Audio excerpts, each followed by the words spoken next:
Mercy didn't stop the war. It only told the universe where to strike next. The chamber breathed like a living thing. Blue light crawled across obsidian walls. The ceiling rotated slowly, casting shadows that never fully settled, like judgment that refused to sleep. Kyle was not here. He was already condemned. The Prime Regent struck his staff against the floor. The sound echoed, final, absolute. The human response was, disappointing, the Regent said calmly.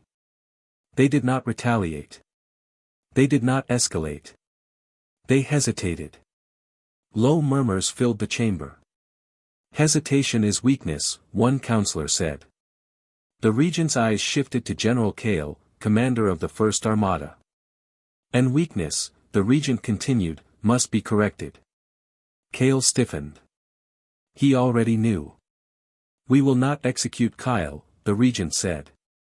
That would make him a martyr. A pause. Instead, the humans will pay the price for his mercy.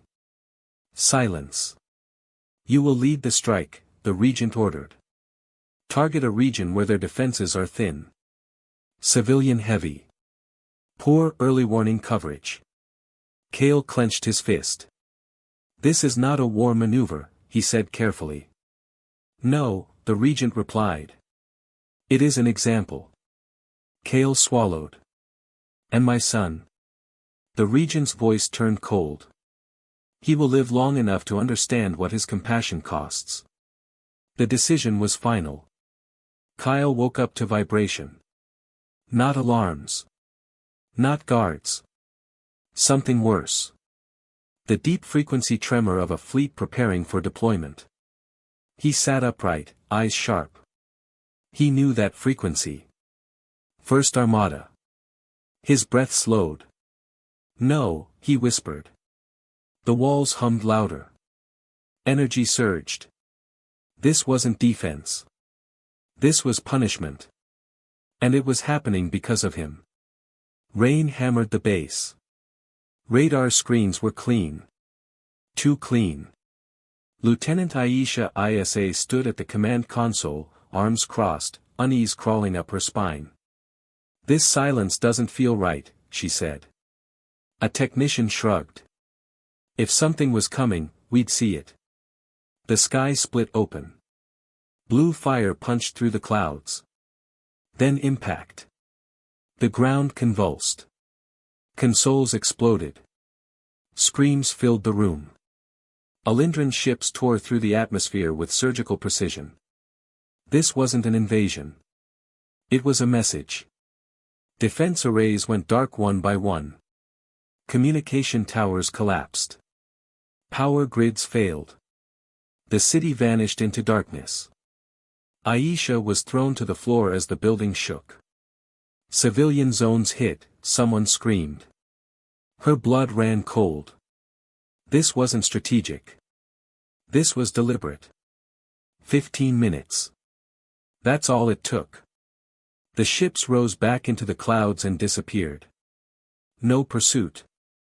No follow-up. Below them. Hospitals burned. Entire districts flattened. Thousands dead.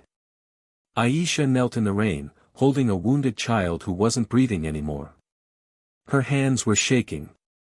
This wasn't a battle, she whispered. It was a warning. General Kale stood on the command bridge. A holographic replay showed the ruined human city. No one celebrated. No one spoke. That silence was worse than cheers.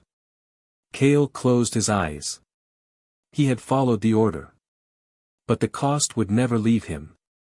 The door slid open. Kyle stood instantly. His father entered alone. You launched the fleet, Kyle said. Not a question. Kale didn't deny it. The council commanded it. Kyle's voice cracked. You punished civilians, to teach me a lesson.